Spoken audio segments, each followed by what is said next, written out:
buddy. Welcome, everybody. Mound visit time. A little late week rendition Friday. Mm-hmm. We overshot because you know what? We were waiting for some big news, and we're starting to get it rolling in. But let me just start off, bro. Yeah. Let me just start off. I know this was a long debate in the beginning. Ooh. Oh This was yeah. a birthday present. Some fans and friends that do watch the show, they said this needs to be there. So I think that what's called. I mean, it's Mound visit for crying out loud. I You love know, that. no offense, I'm sharing the mound with you, buddy. This isn't about me. I'm not Hey, like no, that. that's for But those listening who can't see this, hop on over to our YouTube channel where you can watch this show and you could see the beautiful Studio 39 little yes, thing right there. And yeah, you it said was. this is Mound Visit. This is episode 37. We've been doing this for 37 weeks. 37 How about that, man? episodes of Mound Visit. This one's special too because we've got this one brought to us by the Top 100 Sports Experience, which you guys know about, and it's a fantastic environment. Grilli here is a part of that, and they help bring this show to you guys. Grilli's a big part of that as one of our kind of ambassadors. Talks to the kids and shares his stories. So just wanted to point that out first before we start the show, but you can find out more about that at top100sports.com. But without further ado, we'll get right into the show. We got the Studio 39. I think so far after 37 weeks, you said, which is another one of my numbers. I got to rock that up in Toronto. Mm-hmm. Doing a podcast, people that know, like, there's so many shows. So if you're listening to ours or you haven't yet, you're just catching this, like, thanks for joining us. The Mound Visit is supposed to be kind of like when shit's hitting the fan and it's a calm in the game, you kind of got to have a Mound Visit, right? That's So right. we've kind of jumped a lot of things. We have a lot of cool guests, controversial topics. Mm-hmm. It's pretty much talks about anything and everything from mental health to off-season training. And I guess I'll just stop right at that because we're kind of at that point with, the business side of baseball and guys that are involved in the business of baseball who they're maybe getting their first arbitration. They might be going for a long-term deal. But more than that, man, I just got off the phone with Jace Peterson from the Diamondbacks, buddy of mine, who I mentioned even when he was with Oakland, which that's going to be a prequel sidebar. Yeah. We got to talk Absolutely. about yes. But Jace, is having some things and dealing with some nicks and bruises. Long season. He's been playing with some injuries, and we haven't caught up. But he's going to come on the show, which was All cool. right. And I just congratulated our boy, Garrett Cole. But, yeah, man, this is a time where kids got to realize, take care of your bodies. I think it's crazy. If you're out there scrimmaging right now in November, these games aren't going to make you better. What's going to make you better is watch what the big leaguers are doing, right? From the top down, if you really take a cross-section and apply it to your sandwich of what your season looks like. If it's 30 games, 40 games, collegiately 80 games, minor leagues 140, 50 games, whatever it is, and big league season and playoffs. You guys, roll it back to what's, Dr. Andrews did it, right? Throwing programs, all that stuff. It's we got to talk about this stuff, man, because a lot of people don't, and there's enough for these kids. There's enough colleges and universities and JUCOs and community college. If you want to keep that uniform on, that's what I always preach is develop at your pace that you need to develop. The more reps you get, the better you're going to be in the long run, but you got to work on this stuff, man. So I like that. That's a good way to intro the episode, especially like you mentioned, with it being kind of, this is the beginning of the off season, not only for, us fans, but for the players as well. And I think that, it's interesting because I think a lot of fans, from the outside looking in, don't know exactly what that process looks like. And you actually mentioned something that was on our list of topics today, but you mentioned arbitration, and it's a fancy word. And I think a lot of people, a lot of the maybe casual fans, maybe people who aren't fans of baseball, even baseball fans themselves, might not know exactly what that process is, how that process works. but it's always been. Well, here, let me give you a little sample Yeah, platter. yeah, Not always fun, and yeah. here's why. Yeah, When you're loyal to the organization that you think you're going to love, and oh, they love me, I had a great season, I'm going to be here long term, and you basically go to a court case, yep. and the organization's sitting there telling everything that's bad about you and that they hate about you, and you're sitting there going like, well, wait a minute, I Yeah, just had a good season, I balled out for you, gave you my guts to this fan base, this organization, to my teammates, yeah, and I'm getting crucified here. There's a mental component of that just it either pisses you off, and you can use that inner Hulk to go and the dark side to go next level and be like, oh, if you don't want to pay me now, don't turn around because you're not going to like what you see. It can motivate you. It can hurt you too because if you don't know how to use that, but it's the business side of the game that the fan. I don't think anybody in their workplace would love to be criticized to the point to go, well, yeah, every day matters, and what you do today matters, and what you did this year is contingent upon what you're about to get for next year. Can you talk a little bit more about that experience as a player? Have you been in one of those in an arbitration hearing, and what was your personal experience like? If you can share that information. Even though I was ARB eligible, I wound up settling out and not having to do that. But you had plenty of teammates that did it. I'm assuming. Oh yeah, you hear horror stories. Just it hurts, man. And again, like I said, do you need a mental injury going into the season? Like, wow, I really know how the organization feels about me, or this is I'm a marquee player. This is really what they think about me. Like, why would I want? So it does get personal. It does get very personal. And again, when you look at the business side of this, and I'm sorry if I'm making a huge snowball out of all this stuff here and make it into an avalanche. But you'd look at the business side of the baseball where you look at, we're going to talk about the Oakland Athletics. You have people who have money. You have 30 teams, right? Yeah. With each having a roster of 40 guys. So that's 1,200 of the best players on earth. If you want to be competitive in this game, in this business, why in the heck do you not have a team and you're not prideful? I don't want to pay that money to have a competitive team. If you're one of 30 people on the earth that own a major league squad and you don't want to win, granted, I'm not going to tell people how to spend money. It's a very fine line when I say this statement. But to me, you got to come off like when one player in the league, that should be a rule right there. If I was commissioner, hey commissioner, if you listen to me, not that you give a shit about my opinion, if there's one guy that's making as much as your entire payroll, your payroll floor is too low. Yeah, too low, and there's no way that team can compete and be in the playoff run. You know no what? Way. I like that you've segued into this topic because I don't think it's gotten the coverage that it deserves on major sports networks. I know, MLB Network has talked about it a little bit because they specialize in baseball, but the approval, and for those that don't know what we're talking about, just yesterday or the day before, I think it was yesterday, Major League Baseball approved the Oakland A's relocation to Las Vegas in, I believe, 2027, or is it 2026?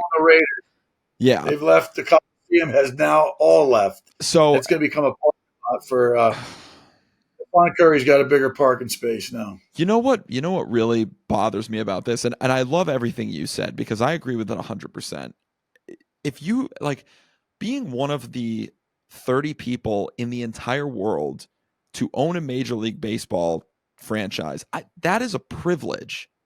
And too often we're seeing, and it's not just John Fisher of the Oakland A's, but he's the most egregious example in my eyes. When it's so clear that you could give less of a shit about putting a winning product on the field, it's inexcusable. And I know that we've been, sports fans, baseball fans have been complaining about this team for years, but and no disrespect to, teams that were expansion. Exactly. Exactly.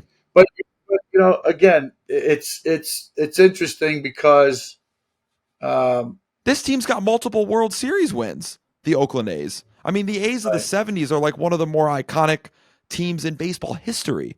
So, and the fan base is unreal, dude. The fans there are wild. So it lends to this. There's no stopping it. Those owners have the rights, but it's not always just an individual. Sometimes it's a group of owners, right? They have ownership. It could be. I think there's a media company that owns the Atlanta Braves, but they're out in Denver. Yep. Right. Mm-hmm. So these are multi-billionaires that own multi-millionaires, and the way they're able to tax refunds and stuff. That's a whole level of business. Mm-hmm. All commas and numbers. You sit there and you go, wow, there's some business law. That's a whole lesson in the NIL space. That's why I'm fascinated. I love business, man. After I had my case on the back of the mound, dude, I'm trying to do some things and catch up in my Forrest Gump life after baseball. But it is interesting topic to sit there and say small franchise, small market team, I should say, is going to Vegas where there's big money. Now, this is where I go from a personal standpoint. Dropping a draft pick kid who's never been outside of the country that he lives in Kentucky or wherever, maybe some rural area. You dump him in Vegas. Use a guy like Josh Hamilton. Same, if good family, good Christian-based family, got a lot of money, and he took a wrong path and probably ruined chances of being the player he was very capable of being. That's what I worry about. Oh, interesting. These caught up in the scandal and eventually, maybe getting trapped by some of that. I'm hoping not. I'm hoping MLB does a real good job, but you move a team Oakland was not in a good area. It was just a terrible place, for where it was. Not a good neighborhood to hang out in. But again, it's like, all right, yeah, they're going to have a beautiful stadium, I'm sure. I'm sure it's going to have some draw to it, but of course, are people going to Vegas now to go gamble? I mean, people complain about how much money it costs just to go to a game. Right now, you're stuck in Vegas. Where it's going to suck. Yeah. The scandal may not be just the players; the fans are going to get caught up. I know. By the time your pockets are emptied at the casino, you might not want to pay the whatever amount of money it is to go to the game. They'll be asking to shine the guy's shoes for a couple bucks to get back home. It's. But you make a lot of interesting points.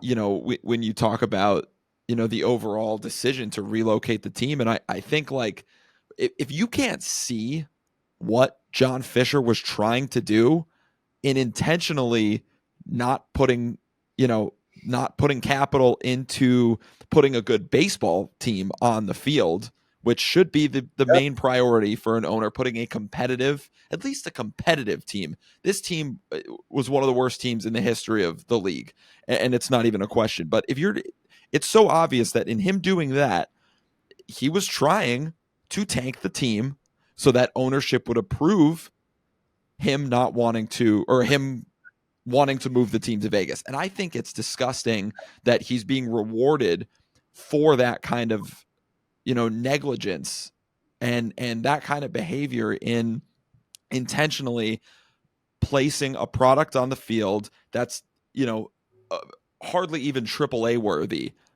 and calling it a major league. And no disrespect to those players, they were trying their best. Your guy Jace Peterson, it's like you said. I remember in the middle of the season we were talking about that in the trade deadline. You were like, hopefully you play well enough so you get the hell out of there.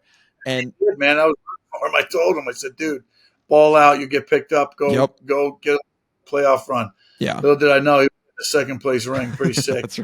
That's right. But I just some things I say are valid. That's right. On the show. a lot of things. Coach a JV team though. I can't. Out loud. I just can't. The entire the entire process I thought was disgusting. And I think just, this lead, they had stars on that team, Matt Chapman, Matt Olson, Marcus Semien.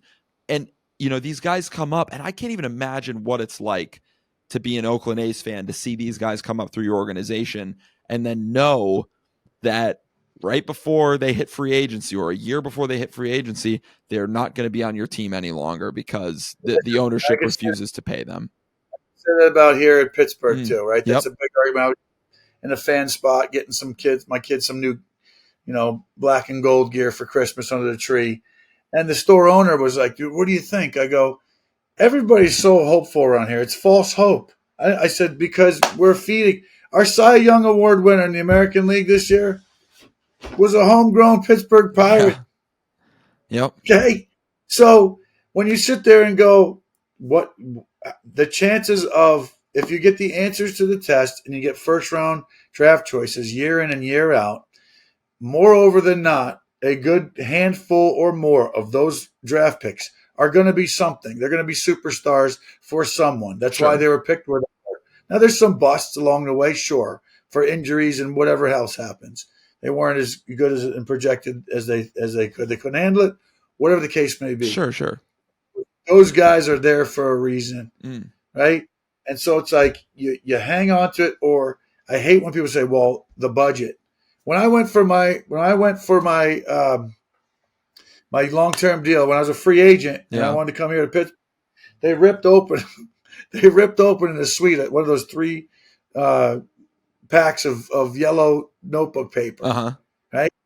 And they're like, "All right, well, we're going to talk about the budget." And I go, "I'm not here to talk about the budget. I'm talk about my contract to see if I could. I want to stand here long term." Yeah. And they're talking budget, so they were just fitting me into trying to wedge me in to a way when you're getting something of value. Like I said, a water bottle, right? You buy a water bottle at the grocery store, or you buy it at Disneyland, or you buy it on an airplane. The value changes. Sure. Well, when you get a guy in the first round pick, like, Skeens or whatever. Skeens may be a Yankee too at some point, right? Or a LA Dodger. Right. Because they're going to pluck from doing, well, yeah, we'll give Kebron Hayes a $70 million deal, front loaded till he's at those arbitration or long-term part of the deal. Like the backloading starts getting paid where they're making 10, 15 or whatever else they're making. Other teams, the big market teams, are going to go, yeah, we got to trade this guy and get all these prospects. Well, how many freaking years can you rebuild? Yep. That's the dumbest term I've ever heard for a low market team to say, we're rebuilding. Really? I don't know about you, but I like to try to win Jenga sometimes.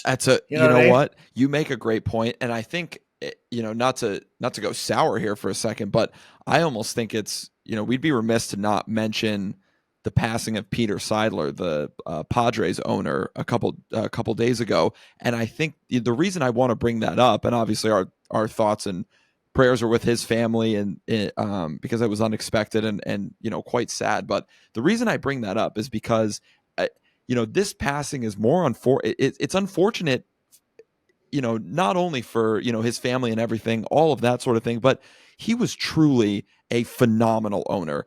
Financial issues, like I know they had to reach into some investors, stuff like that to get the money, but San Diego's a small market team, and he did not spend like a small market owner. He said, you know what, I'm going to do whatever I can to put a winning product on the field. I don't care what market we're in. I don't care how much it costs me. I'll go into debt. Like clearly they did, like they were in the red this year, but that's what he did to make sure that the fans in San Diego and baseball fans around the area got to see a competitive team that was in playoff contention.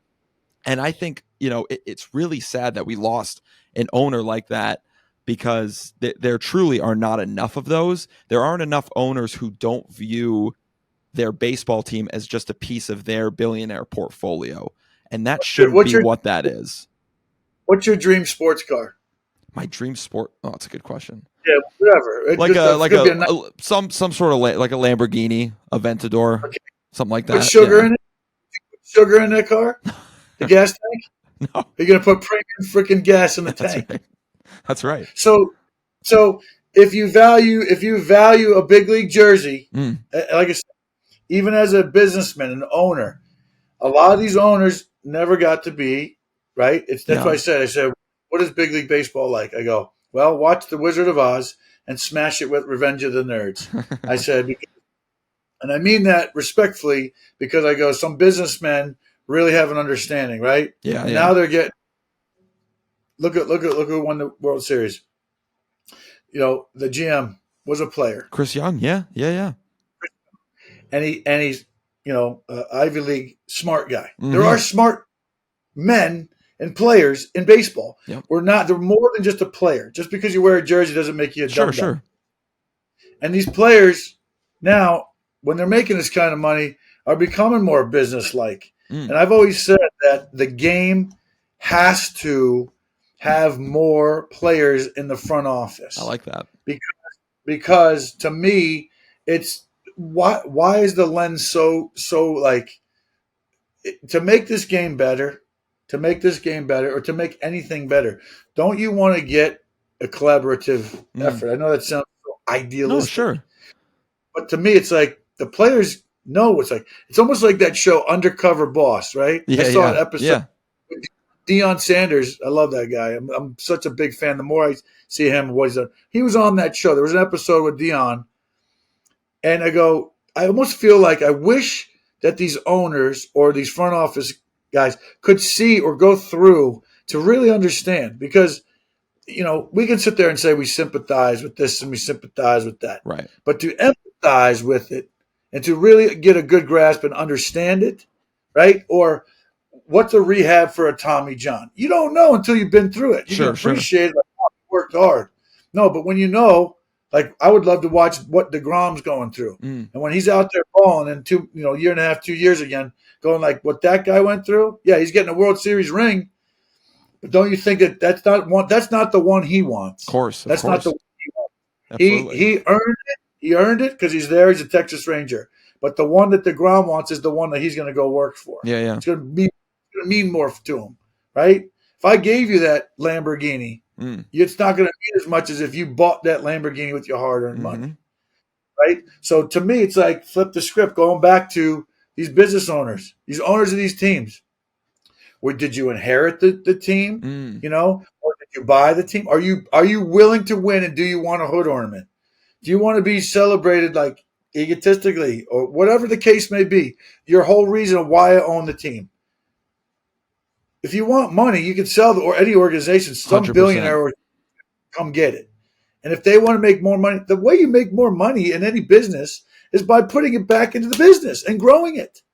Yep. So I sit there and I go, the common sense of what it's going to make. If you want to make this game better and globalize it the way it is, I don't know. Maybe I'm missing something. But the players have a handbook. The basic agreement is all those rules. Yep. But there needs to be more.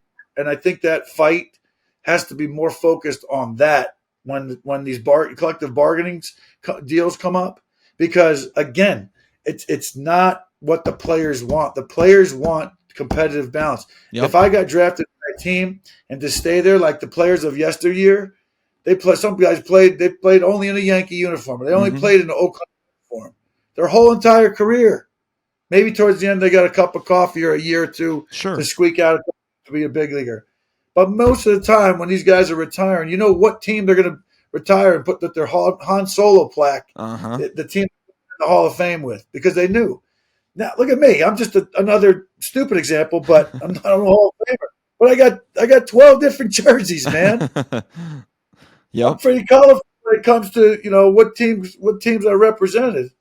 Yeah. But to me, it's like I would have loved to stayed in a few less places for a lot longer. I was always in the right place at the wrong time. So to have that chance to know that an organization as a player, hey, we're going in that right direction. Our nucleus, our chemistry is the same. I know what to expect. Do you choose the devil you know or the devil you don't? So even like, would I be, if I was Oakland A, would you be excited about going to Vegas? Some cases, yes, a new stadium, better locker rooms, I don't know, better weather. There are some positive. Guy Fieri's one of our guests and friends of the show. He's got restaurants there. There's a lot of positives there. Of course. But again, go back of like, shoot, but you're not looking at the lens of like who you're stinging. Well, that's the thing.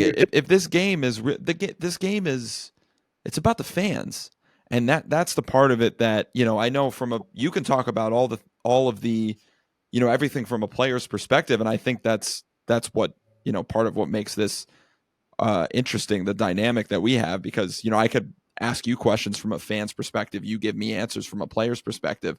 But I think just as a fan, empathizing with Oakland Athletics fans, I think about, people who, might have grown up in Oakland and have followed, like, I don't know. I think about like the Mets relocating somewhere else. My grandma actually grew up a Brooklyn Dodgers fan, was heartbroken when they moved to LA. Like, it's things like that. And obviously probably different circumstances, but like I just can't imagine that. And it just seems like such a slap in the face to the fans, and especially the way that like I said already, the way the entire process went. And I think something else that you brought up that's interesting is you talked about, how you don't see a lot of guys with the same uniform on for their entire career, especially in baseball anymore. My dad talks about that a lot when we watch games together. And yeah, I can't. My son's giving me a transaction. I'm like, yeah, dude, it's unbelievable. but think about the rivalry element too. That part's like almost gone from baseball. Yeah. And it's not the player's fault. It's the fact that so many organizations don't, show the loyalty to the fans and those players that have had success on the field for them by rewarding them with a longer term you think about a lot of players who would probably love to stay in I think about Freddie Freeman comes to mind. That guy didn't want to leave Atlanta. You know what I mean? Obviously he's still, he's doing his thing in LA and everything, but and I'm not saying Atlanta's like the A's, but it's similar. It's a similar kind of circumstance where, they would rather opt for the younger, slightly cheaper version of that same player. And it's like, okay, I get it. Obviously, Matt Olson hits 50 homers. So, it's not like anyone's really complaining, but I don't know. It's just an example that I could think of, but I don't know. There's so much that I want to say about this that, I could spend 30 more minutes talking about, but I think at the end of the day, it's just frustration for me. Yeah, well, I know. I think I love that you have that love and admiration and respect for history. We sit there and we go, why do we honor players if they broke a record? It's history. It's what the players before. It's the integrity of the game. Yeah, and I think it's getting. We talk about that. Another topic we didn't really pregame on baseballs.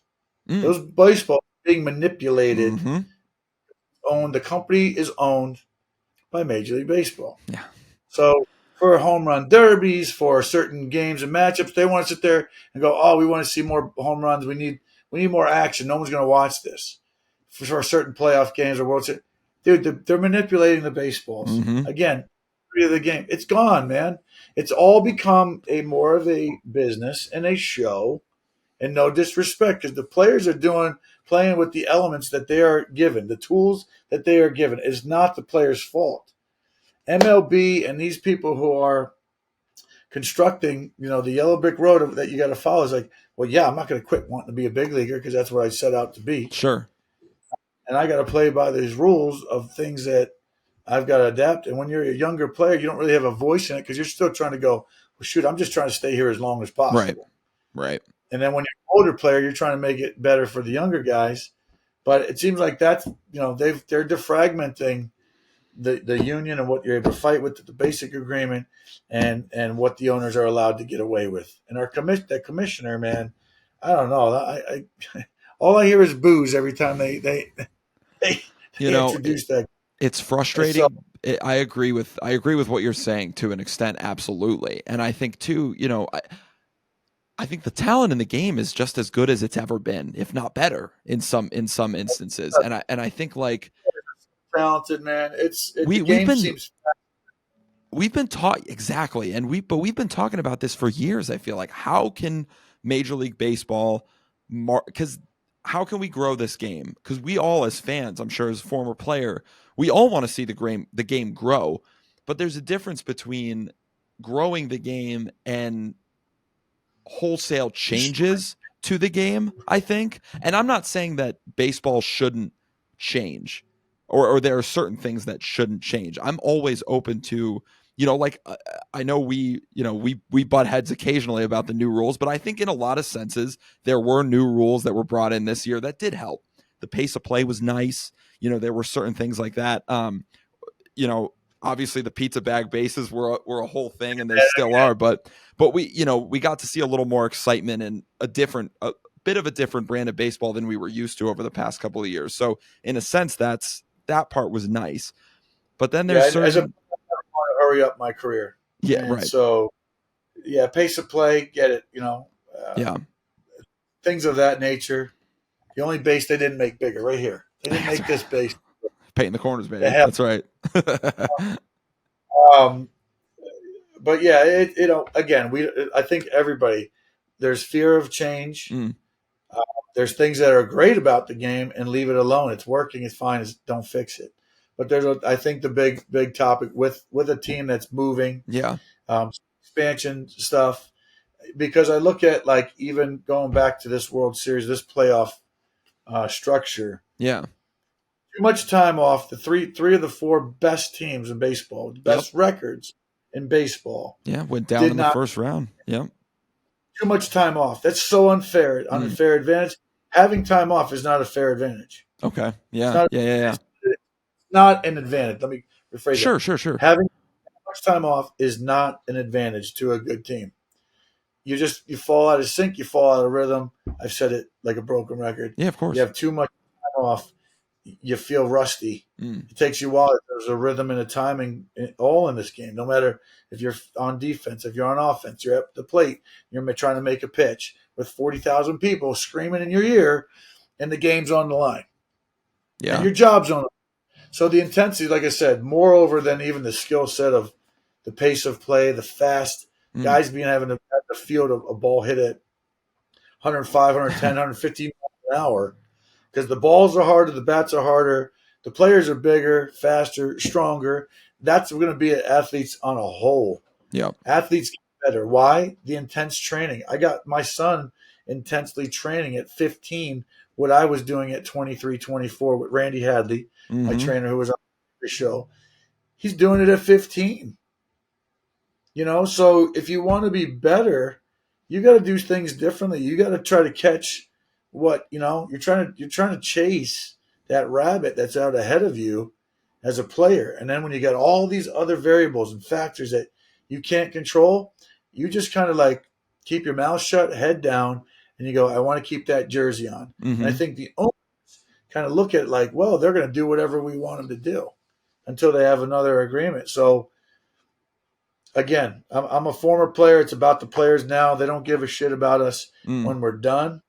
But I do hope that the players, when they are fighting, fans got to know it's not about, because anybody in that seat would want to get as many commas and as many digits and as many long years term, so their family could stay in one place. Their kids might stay in school, and all these other things that they don't see what goes on for an athlete, because it's strenuous on a family. A lot of divorce in athletics, 85, 90% goes on. So, the intensity of everything on a whole, it's not a calm thing. This is the calm lull where you go, I get 3-4 weeks off. Yeah. But already the awards are going. Baseball's never done. It's never over. Right. Change up. You've got Ron Washington's named the manager, right? Your boy there. You like, love him. Yeah. I think he's great for that organization. Yeah. And that staff that he's bringing. Torrey Hunter, I think, is on there, first base coach. That's good. Coming out. Great stuff. Yeah. I know we kind of went off on the A's topic, but I'm okay with that. But I did want to talk a little bit about the managers. I guess real quick before we end this episode here, we could finish off. And it was there a favorite, between Carlos Mendoza and Craig Counsell to the Cubs, and the Brewers with Pat Murphy, and who was the other? Joe Espada to the Astros. Ron Washington, obviously, we talked about him. Was there a specific managerial signing that you liked more than another, or was there one that stood out to you? I think the Ron Washington and Craig Counsell, I've always had much respect as a player. He's done a fabulous job in Milwaukee. What do you think about him going to the division rival? Listen, there's obviously, again, the Cubs have an admiration and respect for a guy that, again, we're talking money. The Cubbies up here, Milwaukee down here, place where he goes, hey, he's still trying to get another ring. The whole goal, man, is to win baseball. Absolutely. That's the product. I want to win. Why do we do this? To win. Yep. That's what you're expected to do. You don't need to add a boy or a good job when you do your job. It's fun. It's like, yes, way to go. It's and I saw this thing with I posted. Rogan had it on my Instagram. It was a whole thing. He goes, my favorite audio is this thing where when you don't get what you want, you don't get the promotion, it's good because you're not ready for it. You're not worthy for it. You got to keep working for it because if you didn't go through and you skip those steps, you're not ready for when it's supposed to be good. Sure. You have to go through that process. Look at, again, congrats to Garrett Cole. I texted him the other day too and won the award. He was a candidate for what, 2 years prior, right? Didn't win. Finally, very deserving, man. So way to go on that. I root for my pitchers. Dominate. The kid has figured it out and is doing fabulous things, even on a team that was expected to do more. So to hold composure in New York and win the Cy Young as a Yankee, man, legend. I hope he gets free drinks for a while in New York. Absolutely. Yeah, until he has one bad start next year, and then you know how it goes. No, that's a tough gig, man. Yeah. Because you're expected to win. Absolutely. Especially as a Yankee.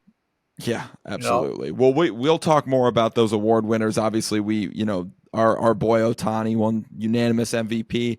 We'll talk more about that as the next week when we talk again and have another Mound visit. But I think it was a good discussion today, even though it was a little bit of a somber topic. It's always good to, because that sort of thing is important to talk about, that sort of thing. So, gambling on the A's, man. Gambling on the A's, right? That's right. Well, we can gamble on where we think their stadium is going to be, because their lease for the Oakland Coliseum expires next year. So they're going to have to find another home for 2 years until they get to Vegas. So anyways, another... No one would have a talk show if there was none of this drama. That's right. Right? Yeah. Yeah. Well, we love having this talk show, and we love that you guys are able to tune in. So thank you for tuning into another episode of Mound Visit. As always, you can check us out on YouTube. You can find us wherever you listen to your podcast if you just like to do that. We're brought to you by Top 100 Sports and the Experience. Going on there, you could find out more information on www.top100sports.com. Grilli, anything else before we close things out here today? Let's go, baby. Let's go. Yeah. Good show. Got to keep working in the offseason, guys.